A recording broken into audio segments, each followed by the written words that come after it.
So, well, you do have new coaches. We were just talking to Braden. What are the primary differences?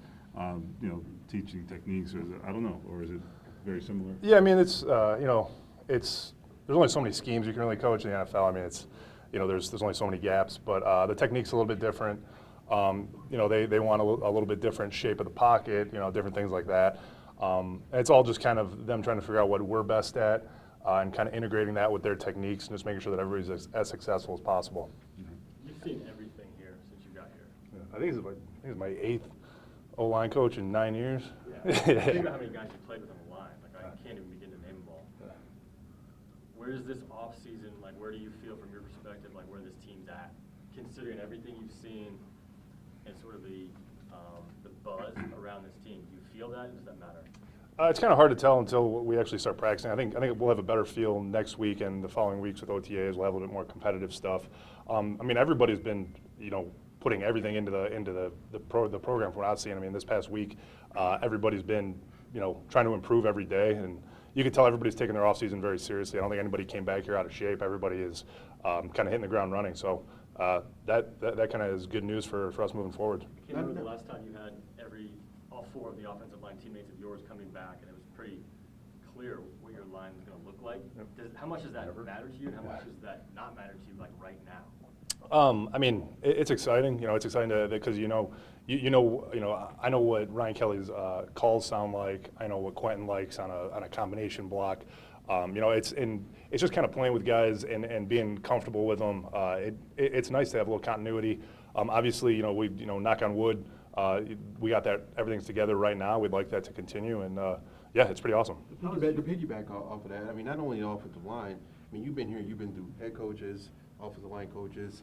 This offseason as a whole, though, there hasn't been much roster change. I mean, you signed a couple outside free agents, but what does this do for this franchise to have team continuity? You know what you have offensively with all you guys coming back, just going forward, how it can help springboard you guys? Yeah, I mean, it's pretty awesome. I think you look at kind of what our management's done, it's kind of a nod to them because you got young players who perform really well despite being young, so you can count on those guys moving forwards rather than having to replace them with somebody from the outside. So it's awesome that we can kind of keep that same team. And we had a lot of young contributors last year, guys who will continue to grow in the program and be big contributors moving forward. So it's awesome to have kind of that same roster. Do you feel like, I don't want to, you're not the old man because you're still young. Right. You're still in your 20s, right? No.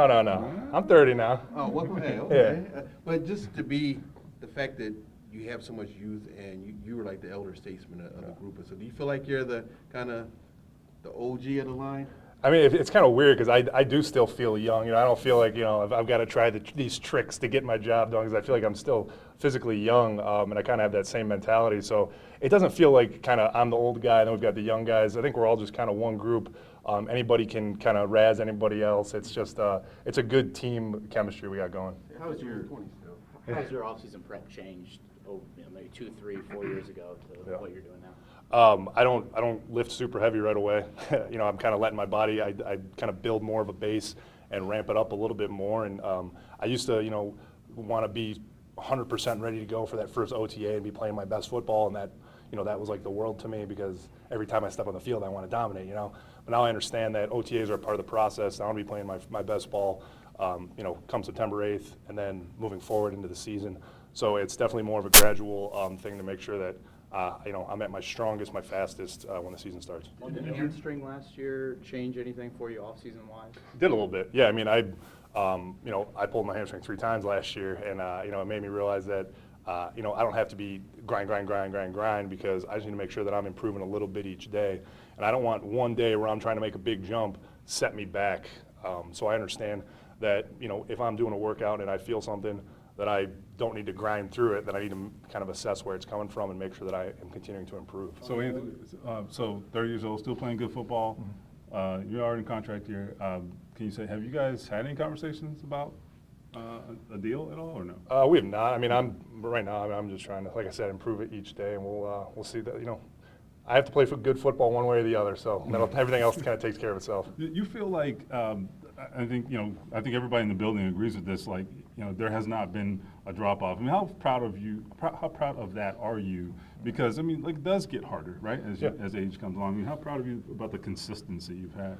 I'm extremely proud. I think that, if anything, I'm still getting better. You know, I think that, you know, it'll be a sad day when I feel like I've reached my peak, and you know, it's a downward hill from there. But Rusty and the guys in the strength room have done great things with me. My body honestly feels better right now than I think it did my rookie year stepping in here. Wow. Like, I mean, I have less pain everywhere. Like, it's pretty crazy what they've done, and you know, it's making me feel good. And it's exciting. It's exciting to be able to be going into a season at age 30, possibly playing my best football. What have they done? Like, what's different? You know, I had a lot of knee pain kind of my whole career, and I thought it was coming from my knee, but Rusty kind of assessed it and realized it was coming from imbalances in my hips, things that just, you know, it kind of took the hamstring to realize that I had really weak hamstrings, which was obvious after I pulled my hamstring 3 times. So we did a lot of posterior chain strengthening, and like kind of like for the first time in my career, I just don't have knee pain right now, so it's really exciting. You're like getting younger. Yeah, I am. No way. Call me Benjamin Button. Does it feel, again, you say how your body feels, do you feel walking to the locker room, you are one of the elder guys. Yeah. Does it feel that, or do you not feel like you've been here as long as you have and you're one of the older guys? You know, it's weird. I don't feel like one of the older guys. You know, I feel like, because like I said, I mean, I'm still trying to get better and I'm still trying to learn, and it doesn't feel like, you know, I'm, you know, like I expect if Quentin sees me doing something wrong, that he'll come up to me and kind of give me a little nudge, and it's all just all very conversational, and yeah, it just feels like one of the guys. I feel like I would expect the guys to kind of look at me and realize that, you know, I'm able to continue to get better at age 30, and that if they kind of follow that same path that I kind of set forward, that I could be a leader in that way. But in terms of being the old guy, it doesn't feel that way. Whenever I guess when you feel that way, you can go look at Vinatieri and say, that's an old guy. Yeah, right, exactly. Yeah, when I got kids in high school, then I'll be the old guy. Do you have a goal of how long you want to play? I mean, as long as I continue getting better. I mean, as long as I can be, you know, an asset to this team. You know, I mean, it's, you know, yeah. I mean, now that my body's feeling, if you asked me that like a couple of years ago, I'd be like, yeah, you know, as a couple of years, you know, my body's starting to break down. My body feels better now, so. Who knows? I talked to Rusty. He's like, yeah, we might go 10 more years now. I'm like, yeah, I don't know about all that, but we'll see. So it was like last season rejuvenated you. Yeah, no, it really did. You know, and it was weird. It was like I had a pulled pec throughout all the OTAs last year, and then I had 3 pulled hamstrings, and it was like all that rest/rehab. It was like when I came back, you know, it was like I needed it. I needed to kind of reassess what I was doing with my body and reassess where I was at, and yeah, it did. It was kind of rejuvenating. And it sounds like they're going to implement more rest for some of the veteran players. Have you gotten that sense? Well, I mean, last year I didn't practice on Fridays for a majority of the year, and that helped. It helped a lot, and yeah, I mean, we'll see what happens this year. And knee pain's got to suck for an offensive lineman, especially yeah. at tackle, I guess, right? I mean, Oh, yeah. I mean, your base is everything, right? I mean, Oh, yeah. The powerful guys you're going against. I mean, how tough did that make it? I mean, it makes it real tough, you know. I mean, but I recognize if I'm on that field, they expect me to be 100%. Yeah. So, regardless of what the pain is, it doesn't matter. All that matters is can you block the guy across from you. Yeah. Do you care if the contract gets done before the start of the year, a new deal, or? I mean, no. I mean, it's the kind. Like I said, all I'm trying to do is play good football. Contract will take care of itself. Have you learned through the extension you didn't even know? You like came out of a meeting and someone told you. Yeah, no. that's The good. media found out about my extension before I did last time. So, yeah, we'll see. That'll be a fun one. See what happens this time. We'll let you know. Yeah, thank you. Have you learned through the years to really block out external discussions with what, you know, how bad you guys have been in the past and how good you are now? Can you just not buy in one way or the other? Yeah, I mean, As a group. it has become easier and easier to really just focus on just getting better each day and just doing your job. Because, I mean, at the end of the day, like, that's really all you have. Like I said, I mean, other things kind of take care of themselves. If you're not doing your job, regardless of what people say, like, you're not going to have a job. Or if you're doing your job really well, regardless of what people say, you're going to continue to have a job. So it's that simple, really.